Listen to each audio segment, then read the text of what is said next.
어쨌든 락강 지적 쪽에서 볼 때는 이제 락강은 칸트와 사드를 앞서 제가 그 책 표지를 보여드렸습니다만은 이 정신분석의 윤리에서 너의 욕망에 타협하지 말라. 너의 욕망이라고 하는 건 다 만들어진 잉여주의 쌍수고 다 파생적인 거고 억압자들이 만들어준 그런 대리만족에 불과한 거니까 너희 지금 현재 욕망에 타협하지 말라.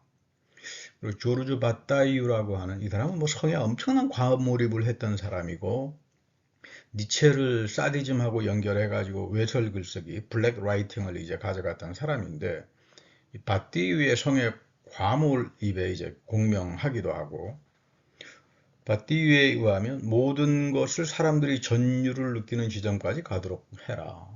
뭐 성에 대한 과몰입이죠. 그러니까 사디즘 언제든지 뭐 이런 식으로. 락강과 지적은 이쪽을 이제 옹호해요. 사드의 성도착 변태 행위는 칸트의 정언 명법보다 더 급진적이다. 글쎄 이게 맞는 말인지 이런 비교가 이거는 이제 논의의 여지가 많습니다. 그래서 뭐 지적 같은 경우는 칸트가 도덕적 귀결을 회피하는 지점에서 사드의 변태 행위가 나타난다. 자, 아리송한 말입니다. 그러니까 무슨 말인가 이게 바띠의 에로티시즘, 니체와 사드를 연결시키면서 60년대에 시도했던 사람인데 이것은 성의 금지를 넘어서서 실제계의 불가능성에 극단적인 경험을 드러낸다. The Puppet and the Thorp라고 하는 인형과 난쟁이, The Puppet, 인형극에서 나오는 어떤 그 인형 있잖아요. 자동 인형. 그리고 The Thorp, 이 난쟁이인데 이거 원래 이 책은 제목은 패러디를 한 거예요. 그 베냐민의 이제 역사철학 비판에 나오는 그거를 갖다 놓고 여기서 이제 그 바띠유를 이제 그 지지하고 락강의 칸트와 사드의 해석을 이제 더 발전시키는데 우리 지적이 도발하는 이제 제스처죠. 상당히 심각하게 뒤에는 마르쿠스가 있고 또 쪽에는 또 락강이 있고 또 뭐 소세지가 있고 아무튼 이 도발적인 품을 가지고 엄청난 이제 말을 하는데 과연 저런 지적의 도발이 진지한 건가 아니면 익사를 따는 건가 그거는 우리 한번 검토를 해봐야 합니다. 칸트는 뭐 무덤에 들어갔기 때문에 뭐 억울해도 반격할 수 없죠. 자기를 뭐 세디즘하고 비교한다면 칸트도 기분 나쁘겠죠. 무슨 칸트가 뭐 변태 성욕을 가지고 질렸던 사람도 아니고. 그래서 어떤 학자는 철학자는 칸트의 반격이라고 하는 말로 또 지적을 호되게 비판합니다만은 이 칸트의 정한 명법은 사랑을 수단이 아니라 목적으로 대하라라고 하는 말이다. 이 칸트의 정한 명법의 귀결은 식민지 비판이었지. 당대 칸트가 루소와 함께 엄청 식민지 비판하잖아요. 그 유럽 중심주의 이거 안 된다. 뭐 이런 식민주의를 공격했던 사람인데 사드가 언제 무슨 그 식민주의, 유럽 중심주의를 비판했나?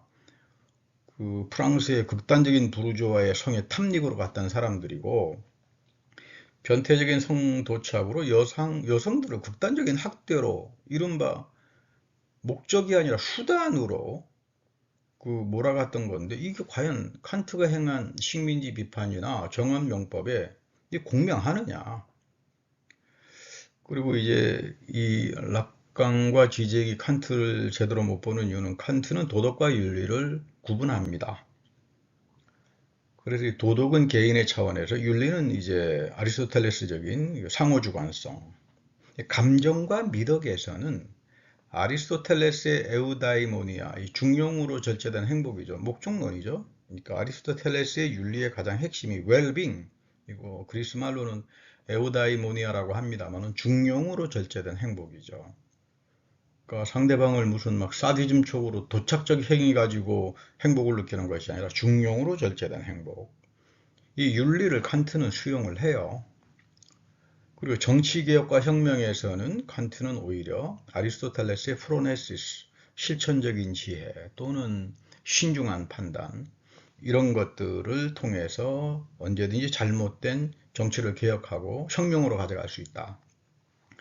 그 다음에 경제적인 영역에서 가지지 못한 사람들에 대한 분배 정의를 고려해야 된다. 뭐 이런 쪽으로 본다면 칸트의 정언명법이 과연 사드의 변태적인 성도착이 맞을 수 있나? 어쨌든 뭐 지적은 밧다이유의 과도 에리티시즘이 칸트를 극복하고 또 안티고네의 심정윤리에 적합한다. 또 뭐 엄청난 이제 주장을 합니다. 근데 안티고네는 밧다이유처럼 외설과 성적 변태의 삶을 빠져 산 사람이 아니에요. 뭐 여러분들 아시겠지만 소포클레스의 그 뭐 비극 아주 유명한 그 안티고네 보면 크레온 왕이 안티고네 오라보니 장례식을 허락할 수 없다. 그랬을 때 이 오라버니는 가족의 이 안티고네는 가족의 심정윤리, 하늘의 법을 어길 수가 없어서 여기에 저항해서 죽은 사람이죠. 오히려 헤겔은 정신현상학에서 안티고네를 심정윤리의 대표다. 상당히 높게 평가합니다.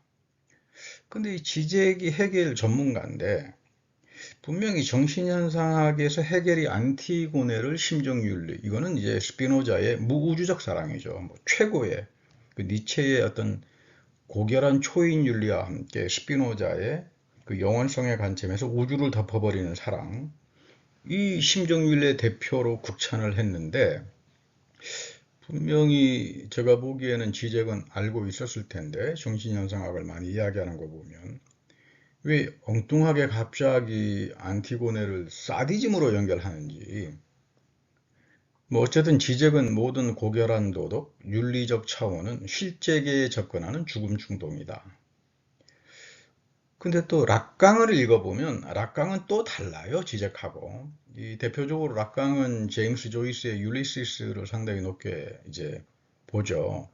이 정신분석의 윤리라고 하는 하나의 신뢰로 보기도 하는데, 뭐 여러분들 아시겠지만 율리시스 뭐 데블린의 하루를 묘사한 아주 뭐 탁월한 그 의식의 흐름의 이제 문학 작품인데 거기 주인공 리오폴드 볼룸이라고 하는 사람은 헝가리 출신 유대인이지만 뭐 아일랜드 쪽에서 더블린에서 살아가면서 자기 정체성에 대한 굉장한 혼란을 느끼기도 하고 뭐 영국으로부터 아일랜드로부터 유대인에 대한 상당한 그 박해를 경험하기도 하고 그런 중년의 신사인데 그리고 스티븐 네덜러스라고 하는 사람은 이제 작가 지망생이고 이 사람도 상당히 자신의 그 정체성에 대한 이제 고민을 가지고 살아가는 사람인데 이 두 사람이 만나면서 서로 인정하고 또 화해도 하고 그래서 오히려 이 자기 정체성의 문제를 느끼는 스티브는 리오폴드 볼룸이라고 하는 사람에게서 어떤 상징적인 아버지의 의미를 만나기도 하고 그래서 락강은 이 부분을 정신분석의 윤리 모델로 제공해요. 그 작품을 아시는 분들은 알겠지만 결국 나중에 볼룸은 히브리 성서 아가서를 읽고 서로 친구가 되어서 또 이 사람 이 스티브는 아일랜드의 시를 읽으면서 서로의 만남을 통해서 정체성을 극복하고 상징적인 아들과 아들의 관계로 승화가 되었다. 그러니까 오히려 이런 측면에서 본다면 락강은 지적처럼 그렇게 막 죽음 충동으로만 일방적으로 몰아가지는 않아요. 제가 볼 때.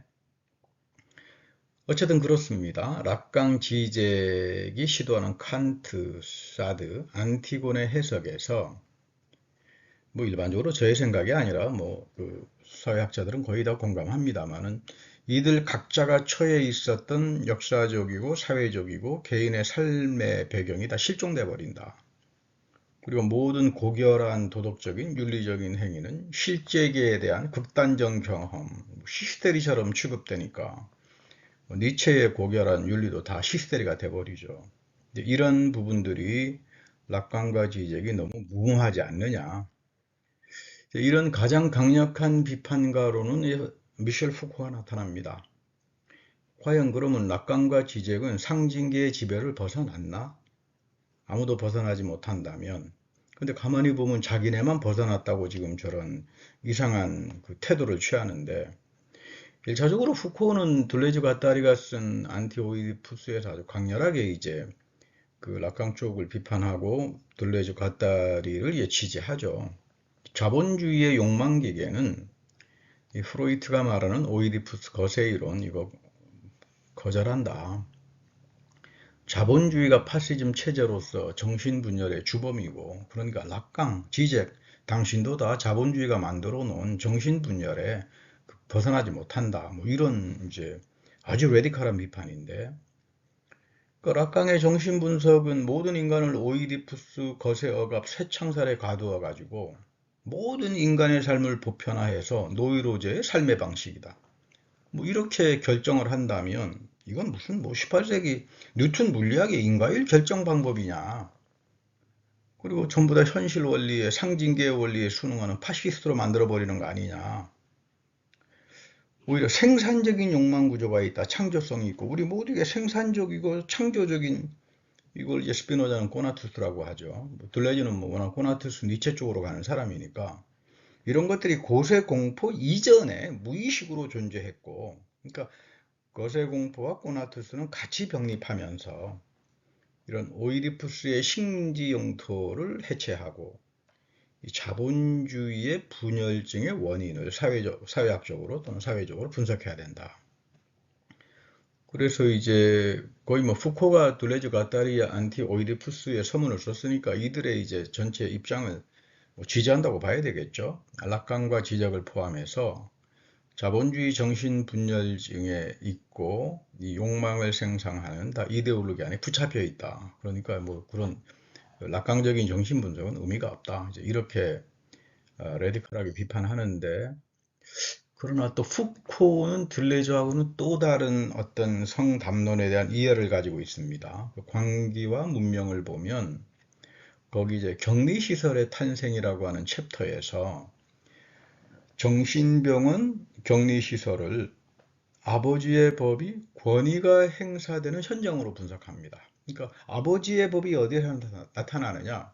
그 정신병원 격리시설, 정신과 의사들, 심리학자들, 이 정신과 의사와 협력하는 의료진들, 마치 정신질 환자에 대해서 마술적인 치유와 신적인 권위를 행사하는데 이거 다 거짓말이다 이 말이에요. 이 굉장히 그 통렬한 비판이죠, 푸코의.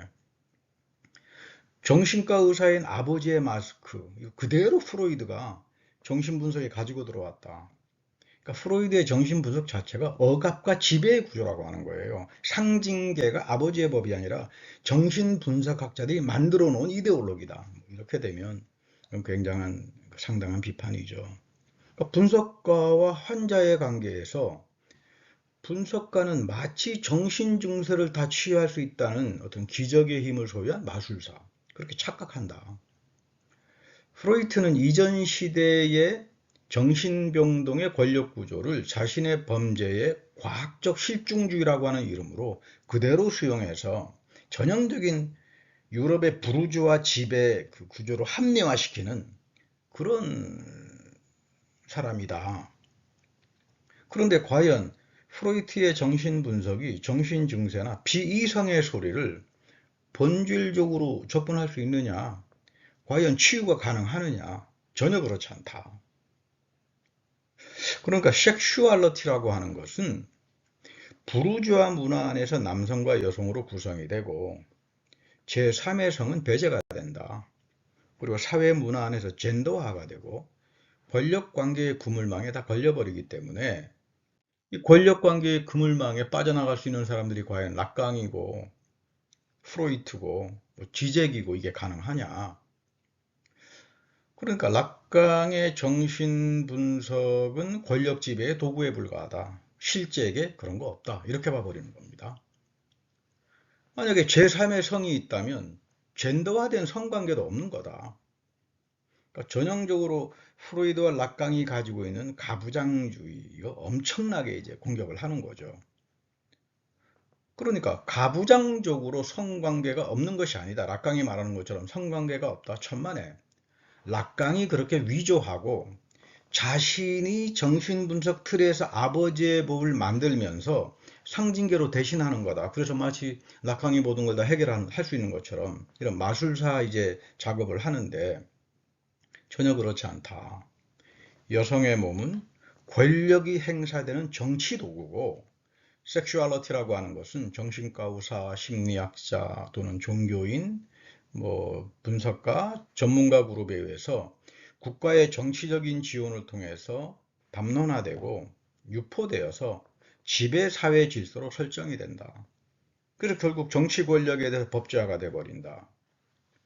그러니까 여러분 어떤 성에 대해서 법제화가 돼버리면 뭐 이거는 사람들이 오도 가도 할 수 없잖아요. 그런데 정치 권력에 의해서 법제화가 됐을 때 과연 제3의 성이라고 하는 게 없느냐? 전혀 그렇지 않다 이렇게 보는 거죠. 그리고 후코가 굉장히 파격적인 주장을 합니다. 섹슈얼리티, 성은 프로이트나 라캉처럼 결단코 역사 속에서 억압된 적이 없다. 이런 이야기입니다. 담론 형성과 유포 과정을 통해서 자유화가 되고 그 자유화를 통해서 지배 시스템에 동시에 예속이 되고 그러니까 정신분석이라고 하는 건 자본주의 파시즘의 도구화에 불과하다. 그러니까 락강이 만든 인위적으로 만든 상징계를 해체하라. 뭐 이건 이제 들레즈하고 이제 비슷한 입장입니다만은 그래서 예속된 자와 연대하는 이제 파레시아의 윤리, 정직하게 말을 하라. 이런 윤리를 가지고 이제 이야기합니다만은 우리가 이제 락강은 상당히 중요한 사람입니다. 프로이드도 상당히 중요한 사람이고 뭐 지적도 마찬가지죠. 이런 프로이트 락강 지적에서 이야기하는 이론이 있는가 하면 또 여기에 대해서 들레즈 특별히 뭐 후코의 비판은 오히려 마르쿠제 전통 이른바 제가 보기에 후코는 비판 이론 전통에 많이 가까워요. 많이 가까운데 이런 마르쿠제보다도 한 걸음 더 나가요.